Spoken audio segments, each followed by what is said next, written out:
નમસ્કાર મિત્રો, સ્વાગત છે તમારું કૃષિ જાણકારી યુટ્યુબ ચેનલમાં। વાવાઝોડું ક્યાં પહોંચ્યું છે અને ક્યાં ટકરાશે એના વિશે આ વિડીયોમાં વાત કરીશું, તો વિડીયોને છેલ્લે સુધી જોતા રહેજો। અને વિડીયોમાં આગળ વધતા પહેલાં જો તમે અમારી ચેનલમાં નવા હોય તો ચેનલને સબસ્ક્રાઈબ કરી લેજો, જેથી અમારા આવનારા વિડીયોની માહિતી તમને મળતી રહે। વાવાઝોડું તેજ ગુજરાત તરફ આવી રહ્યું છે। વાવાઝોડું બનતા તેનો ટ્રેક નક્કી થઈ શકે એવું પણ હવામાન વિભાગે કહ્યું છે।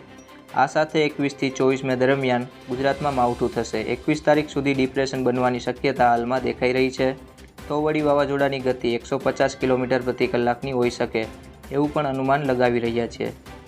હવામાન વિભાગનું કહેવું છે કે હાલ અરબી સમુદ્રમાં 2023ની શરૂઆતથી જ સક્રિયતાઓ જોવા મળી રહી છે। આ કારણે ગુજરાતના વાતાવરણ પર અસર થઈ રહી છે। ચોમાસું પૂરું થયા બાદ ખેતરોમાં પાક તૈયાર થઈ રહ્યો છે, ત્યારે વાવાઝોડાની અસરથી ઊભા પાકને નુકસાનીની ભીતિથી ખેડૂતો ચિંતિત છે। તે જ વાવાઝોડા દરમિયાન ગુજરાતમાં 150 કિલોમીટર પ્રતિ કલાકની ઝડપે પવન ફૂંકાઈ શકે છે। જોકે અત્યારે હવામાન વિભાગનું પૂરું ફોકસ એના પર જ છે, ક્યારે ટકરાશે અને ટકરાશે કેમ।